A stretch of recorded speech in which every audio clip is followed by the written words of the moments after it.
So you keep hearing this word, recession. It gets thrown around on the news like a hot potato. Pundits in suits say it with very serious faces. But what does it actually mean for you, for me, for the person trying to decide if they can afford the guacamole on their burrito? For the person trying to decide if they can afford the guacamole on their burrito? Well, let's break it down. Have you ever had that feeling where you look at your bank account and think, wait, where did it all go? A recession is basically when an entire country has that moment, but for like 6 months or more. It's when the whole economy stops growing and starts shrinking. Imagine the economy is a giant bustling pizza restaurant.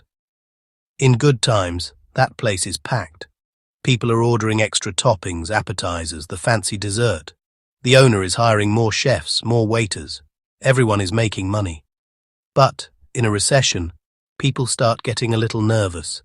They look at the menu and think, you know what, maybe just a plain cheese pizza today, and I'll have water. Suddenly, the restaurant isn't selling as much. The owner doesn't need as many waiters. The cheese supplier gets a smaller order. That's a recession in a nutshell. It's a collective tightening of the belt. It's not just about numbers on a screen. It's about real-life impact. It's the difference between planning a vacation and cancelling it. All right, so how do you know a recession might be knocking on the door? You don't need a PhD in economics or a crystal ball. You just need to look around. There are some simple, everyday signs that things are slowing down. The first, and most obvious one, is that shopping malls, main streets start to look a little lonely. You'll notice more "for lease" signs in shop windows. Your favorite restaurant might not be as crowded on a Friday night. People just aren't spending money on non-essential things like they used to because they're feeling a bit of that financial anxiety we talked about. The second sign is one you'll hear about from friends, family, or on the news: job losses. It starts as a whisper.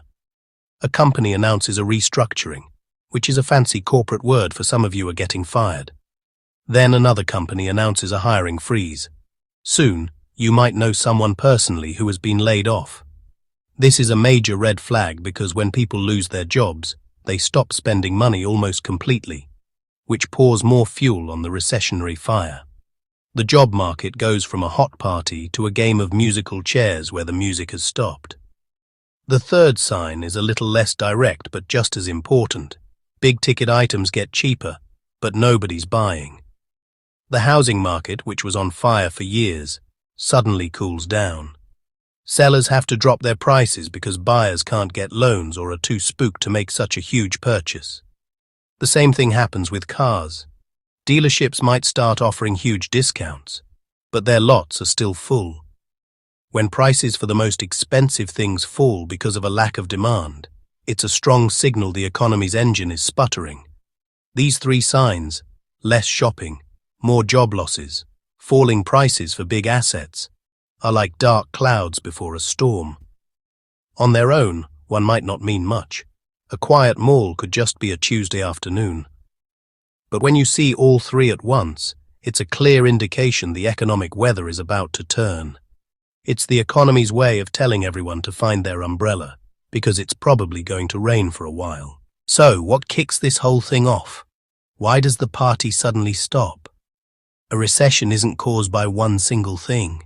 It's usually a perfect storm of a few problems hitting at once. One of the biggest culprits is a sudden drop in demand. This is the people stop buying stuff problem we talked about. This can happen because people get scared. Maybe there's a global pandemic. Maybe there's a major war. Maybe there's a spike in gas prices. When we get nervous about the future, our first instinct is to hold on to our cash, which slows the flow of money to a crawl. Another major cause can be what's called a shock to the system.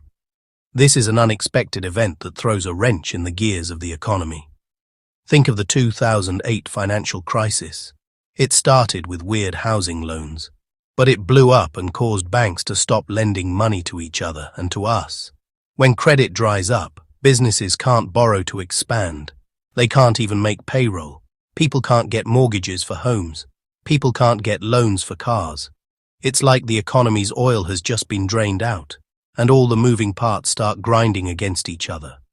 Then there's the role of the people in charge of the money, the central banks. Sometimes, to fight rising prices, what they call inflation, they have to intentionally slow the economy down. They do this by raising interest rates. This makes borrowing money more expensive for everyone. Mortgages cost more, car loans cost more. Credit card debt becomes a bigger burden.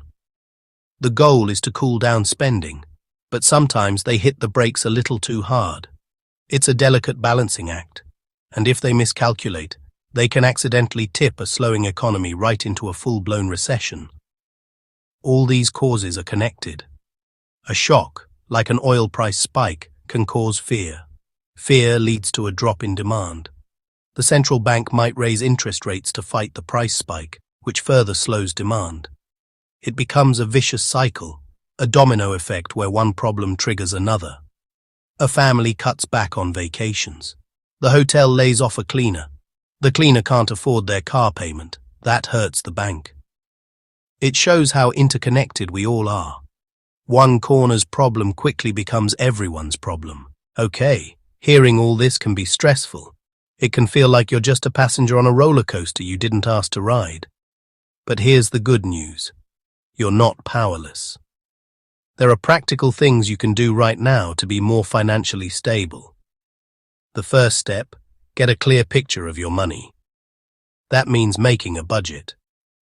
The word budget sounds boring, but it's just a list of what's coming in and going out. Know where your money is going before you tell it where to go. Once you have a budget, start trimming the fat. Subscriptions you forgot you had. Daily coffees that add up. Take-out orders that could be home-cooked meals. We're not saying live on ramen, make conscious choices. Every dollar you save goes to your safety net. Build an emergency fund, your financial fire extinguisher. Money set aside for emergencies, job loss or medical bills. Start small. Even $20 a week adds up. The goal, a cushion. Third step, invest in your greatest asset, you. Upskill with courses or certifications. Consider a side hustle, not burnout, but another income stream. Freelance writing, selling crafts online, dog walking. Plan B gives options and security. Quick word on debt. High-interest cards are an anchor. If you have it, now is the time to get aggressive about paying it down. Focus on the highest rate card first. Tackling debt is like shedding weight before a race. You get lighter and faster. Budgeting, saving, upskilling, tackling debt. They don't guarantee immunity from recession, but they give you a stronger foundation. They give you control when things feel out of control. Look, there's no sugarcoating it. Recessions are tough. They create real hardship. It's okay to feel worried or anxious, but here's a crucial fact. Recessions always end. Always. Economies are resilient. People are resourceful. After a period of shrinking, things start to grow again. Businesses that survived become stronger. New businesses are born from new ideas. People get back to work, often in new and better jobs. The pizza restaurant gets busy again. The sun comes out after the storm. The goal isn't to pretend the storm isn't coming. It's to be prepared for the rain. Build a sturdy roof and a strong foundation to weather it safely. Small steps now. Small budget cuts. Little bits you put into savings. Learn a new skill on a weekend. These habits make you financially healthier long term. Being prepared isn't panic. It's peace of mind. It's knowing you've done what you can to protect your family. One thing you can do today. Pick one thing. Don't try to do everything. Open your banking app and look at your last week of spending. That's it. Just look, see where the money went, or move $5 or even $1 into a savings account labeled emergency fund. The act of starting matters more than the size. It's a signal you're taking control. A recession can feel like a big, scary monster. Learn it, understand it, act on it, shrink it down. You can't control the global economy, but you can control your personal economy. You've got this. Recovery will come, By taking calm, smart steps today, you'll be ready. Now go check that bank account. I'll wait.